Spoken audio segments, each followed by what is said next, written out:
ಸರ್ಪ ಸಂಸ್ಕಾರದ ಭಕ್ತಾದಿಗಳು ತಂಗಲು ಈ ವಿಐಪಿ ಅತಿಥಿಗೃಹವನ್ನ ನಿರ್ಮಿಸಲಾಗಿದೆ. 180 ಕೊಠಡಿಗಳಿರುವ 5 ಅಂತಸ್ತಿನ ಈ ಅತಿಥಿಗೃಹವನ್ನ ಅಂದಾಜು 2,100 ಲಕ್ಷ ವೆಚ್ಚದಲ್ಲಿ ನಿರ್ಮಿಸಲಾಗುತ್ತಿದೆ.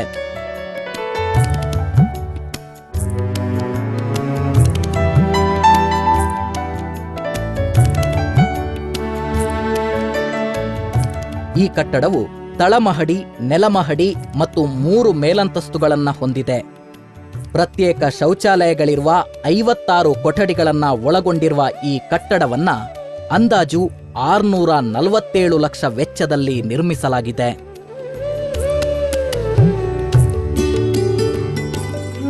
ಅರವತ್ನಾಲ್ಕು ಕೊಠಡಿಗಳಿದ್ದು 8 ಸಾಮಾನ್ಯ ಶೌಚಾಲಯವಿರುವ ಈ ಕಟ್ಟಡವನ್ನ ಅಂದಾಜು 647 ಲಕ್ಷ ವೆಚ್ಚದಲ್ಲಿ ನಿರ್ಮಿಸಲಾಗಿದೆ.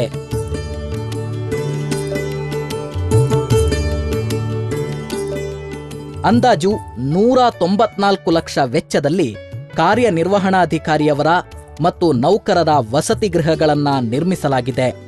135 ಲಕ್ಷ ವೆಚ್ಚದಲ್ಲಿ 3 ಶೌಚಾಲಯಗಳನ್ನ ನಿರ್ಮಿಸಲಾಗಿದೆ.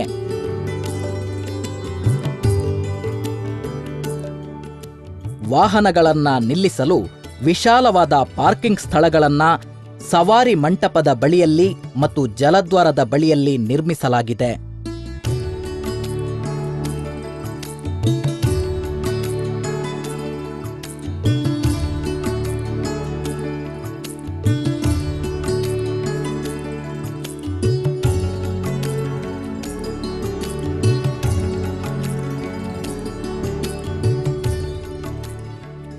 ಈಗಾಗಲೇ ಅಂದಾಜು 60 ಕೋಟಿ ವೆಚ್ಚದಲ್ಲಿ ಮೊದಲ ಹಂತದ ಕಾಮಗಾರಿ ಮುಗಿದಿದ್ದು, 2ನೇ ಮತ್ತು 3ನೇ ಹಂತದ ಕಾಮಗಾರಿ ಪ್ರಾರಂಭಿಸಲಾಗುತ್ತಿದೆ.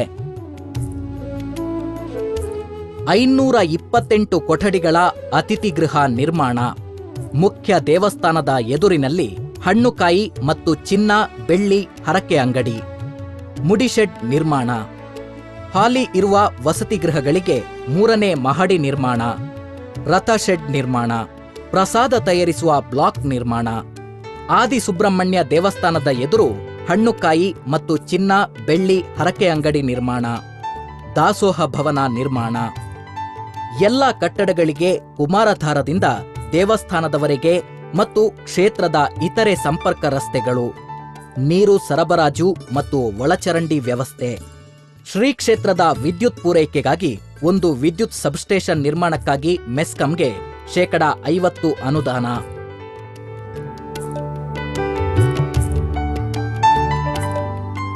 ಯಾವುದನ್ನು ನಾವು ಕಾಮಗಾರಿ ಈಗ 180 ಕೋಟಿಯ ಕಾಮಗಾರಿಗಳನ್ನು ತಗೊಂಡಿದ್ದೇವೆ. ಅದರ ಆಧಾರದಲ್ಲಿ ಕೂಡ ಮುಂದೆ ಸುಬ್ರಹ್ಮಣ್ಯ ಒಂದು ಸುಳ್ಯ ತಾಲೂಕಿಗೆ ಮಾತ್ರ ಮಾದರಿಯಲ್ಲ, ಇಡೀ ದೇಶಕ್ಕೆ ಒಂದು ಮಾದರಿಯಾಗುವಂಥ ಒಂದು ಕ್ಷೇತ್ರವಾಗಿ ಪರಿವರ್ತನೆಗೊಳ್ಳಲಿದೆ. ಇದೆಲ್ಲವೂ ಕೂಡ ನಮ್ಮ ಈ ಒಂದು ಶಾಸಕರ ಪ್ರಯತ್ನ ಅಂತ ನಾವು ಹೇಳ್ಬೋದು. ಒಟ್ಟಾರೆ ಕ್ಷೇತ್ರದ ಅಭಿವೃದ್ಧಿಗಾಗಿ, ಜನರ ಕ್ಷೇಮಕ್ಕಾಗಿ ಅವಿರತ ದುಡಿಯುತ್ತಿರುವ ಅಂಗಾರರ ಜನಪ್ರಿಯತೆಗೆ ಸಾಕ್ಷಿ ಸತತ ಗೆಲ್ಲುತ್ತಲೇ ಬಂದಿರುವುದು. 4 ಬಾರಿ ಶಾಸಕರಾದರೂ ಮಂತ್ರಿ ಸ್ಥಾನಕ್ಕೆ ಹಪಹಪಿಸಲಿಲ್ಲ. ಯಾವತ್ತೂ ಅವರು ಯಾವುದೇ ಬೇಡಿಕೆಗಳನ್ನು ಮುಂದಿಟ್ಟಿಲ್ಲ. ಯಾವುದೇ ಸಂದರ್ಭದಲ್ಲಿ ಕೂಡ ನನಗೆ ಆ ಸ್ಥಾನ ಕೊಡಿ, ಈ ಸ್ಥಾನ ಕೊಡಿ ಅಂತ ಹೇಳುವಂಥ ಬೇಡಿಕೆಗಳನ್ನು ಅವರು ಮುಂದಿಟ್ಟಿಲ್ಲ. ನನಗೆ ಅಧಿಕಾರವೇ ಒಂದು ನನ್ನ ಸಮಾಜ ಸೇವೆಗೆ ಒಂದು ದಾರಿ ಅಂತ ಹೇಳುವಂಥದ್ದನ್ನು ಅವರು ಕಂಡುಕೊಳ್ಳಿಲ್ಲ. ಮಂತ್ರಿ ಸ್ಥಾನದ ಅಪೇಕ್ಷೆಯನ್ನು ಅವರು ವ್ಯಕ್ತಪಡಿಸಿಲ್ಲ. ಇವತ್ತು ಕೂಡ ಅವರು ಹೇಳ್ತಾ ಇರುವಂಥದ್ದಿಷ್ಟೇ, ನನ್ನ ಪಕ್ಷ, ನನ್ನ ಪರಿವಾರ ಎಲ್ಲರೂ ಸೇರಿಕೊಂಡು ನನಗೆ ಮಂತ್ರಿ ಸ್ಥಾನ ಕೊಟ್ಟರೆ ನಾನು ಖಂಡಿತವಾಗಿ ನಿಭಾಯಿಸ್ತೇನೆ. ನಾನಾಗಿ ಯಾವುದೇ ಸ್ಥಾನದ ಆಸೆ ಆಕಾಂಕ್ಷೆ ಅಲ್ಲ ಅಂತ ಹೇಳುವಂಥ ಮಾತನ್ನು ಅವತ್ತು ಹೇಳಿದ್ದಾರೆ. ಇವತ್ತು ಅದನ್ನು ಉಳಿಸಿಕೊಂಡು ಮುಂದೆ ಹೋಗಿದ್ದಾರೆ.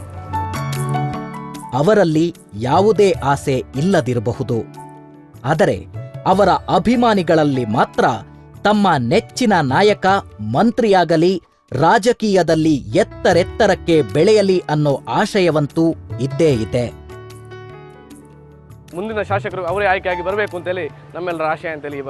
ಇನ್ನು ಮಂತ್ರಿಯಾಗಲಿ ಅಂತ ಕೂಡ ನಾನು ಒಂದು ಅವರ ಶಿಕ್ಷಕಿಯಾಗಿ ಈಗ ನಾನು ಪ್ರೀತಿಯಿಂದ ಹಾರೈಸ್ತಾ ಇದ್ದೇನೆ.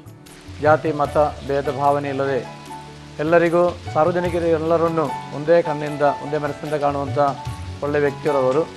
ರಾಜಕೀಯ ಕ್ಷೇತ್ರದಲ್ಲಿ ಒಳ್ಳೆಯ ರಾಜಕಾರಣಿಯಾಗಿ ಬೆಳೀತಾ ಇದ್ದಾರೆ ಅನ್ನುವಂಥದ್ದು ಹೆಚ್ಚು ಮುಖ್ಯವಾಗ್ತದೆ ನನ್ನ ದೃಷ್ಟಿಯಿಂದ. ಬಹುಶಃ ಈ ಮಲೆನಾಡಿನ ಪ್ರದೇಶಕ್ಕೆ ನಮ್ಮ ಸುಳ್ಯ ಶಾಸಕರು ಉತ್ತಮವಾದಂಥ ಸೇವೆಯನ್ನು ಒದಗಿಸಿಕೊಟ್ಟದ್ದಕ್ಕೆ ನಮ್ಮೆಲ್ಲರ ಧನ್ಯವಾದಗಳನ್ನು ಅರ್ಪಿಸ್ತಾ ಇದ್ದೇವೆ. ನಮ್ಮ ಸುಳ್ಯ ಶಾಸಕರಾದ ಅಂಗರ ಆಯ್ಕೆಯಾದ ಮೇಲೆ ನಮ್ಮ ತಾಲೂಕಿನ ಕದರೇ ಚೇಂಜ್ ಆಗಿದೆ ಮತ್ತು ಎಲ್ಲ ರಸ್ತೆಗಳು ಮತ್ತು ಎಲ್ಲ ರೀತಿಯ ಇಂಪ್ರೂವ್ಮೆಂಟ್ ಆಗಿದೆ. ನಮ್ಮ ಶಾಸಕರು ಎಲ್ಲ ರೀತಿಯಲ್ಲಿ ನಮಗೆ ಹೆಲ್ಪ್ಫುಲ್ ಮಾಡಿದ್ದಾರೆ. ನನ್ನ ಆಶಯ ಅಂತಲ್ಲ, ಇಡೀ ಕ್ಷೇತ್ರದ ಜನರ ಆಶಯ, ಇಡೀ ನಮ್ಮ ಪಕ್ಷದ ಆಶಯ, ನಮ್ಮ ಪರಿವಾರದ ಆಶಯ, ಇಂಥವರು ನಮ್ಮ ರಾಜಕಾರಣದಲ್ಲಿರಬೇಕು. ಇವತ್ತು ನೀವು ನೋಡ್ತೀರಿ ರಾಜ್ಯದ ರಾಜಕೀಯ ವಿದ್ಯಮಾನಗಳು, ನಮ್ಮದೇ ಪಕ್ಷದಲ್ಲಿರುವಂಥ ವಿದ್ಯಮಾನಗಳನ್ನು ಕೂಡ ನೀವು ನೋಡ್ತೀರಿ. ಇದರೆಲ್ಲದರ ಮಧ್ಯದಲ್ಲಿ ಕೂಡ ಅಂಗರ್ರಂಥ ಶಾಸಕರು ನಮಗೆ ಲಭ್ಯ ಇರುವಂಥದ್ದು ನಮ್ಮ ಪುಣ್ಯ ಅಂತ ನಾನು ಭಾವಿಸ್ತಾ ಇದ್ದೇನೆ. ಇಂಥವರು ಇನ್ನೂ ಬೆಳಿಬೇಕು, ಇಂಥವರ ಕೊಡುಗೆಗಳು ಇನ್ನೂ ಜಾಸ್ತಿ ಬರಬೇಕು, ಇಂಥವರಿಂದಾಗಿಯೇ ನಮ್ಮ ಪಕ್ಷ ಉಳಿಲಿಕ್ಕೆ ಸಾಧ್ಯ ಅಂತ ಹೇಳುವಂಥ ನನ್ನ ಸ್ಪಷ್ಟವಾದಂಥ ಅಭಿಪ್ರಾಯ. ಅದಕ್ಕಾಗಿ ಅಂಗರಿಗೆ ಭವಿಷ್ಯದಲ್ಲಿ ಖಂಡಿತವಾಗಿ ಒಳ್ಳೆಯ ಸ್ಥಾನಮಾನಗಳು ಲಭ್ಯ ಆಗ್ತದೆ ಮತ್ತು ಒಳ್ಳೆಯ ಸ್ಥಾನಮಾನದಲ್ಲಿ ಅವರು ಒಳ್ಳೆಯ ಕೆಲಸ ಕೂಡ ಮಾಡ್ತಾರೆ. ಆದ ಕಾರಣ ಅವರಿಗೆ ಶುಭ ಹಾರೈಕೆ ಮಾಡುವಂಥ ನನ್ನ ಜವಾಬ್ದಾರಿ ಅಂತ ನಾನು ತಿಳ್ಕೊಳ್ತೇನೆ. ಒಟ್ಟಾರೆ ಸುಳ್ಯದ ಜನಮೆಚ್ಚಿದ ನಾಯಕ, ಅಭಿವೃದ್ಧಿಯ ಹರಿಕಾರ ಎಸ್ ಅಂಗಾರ.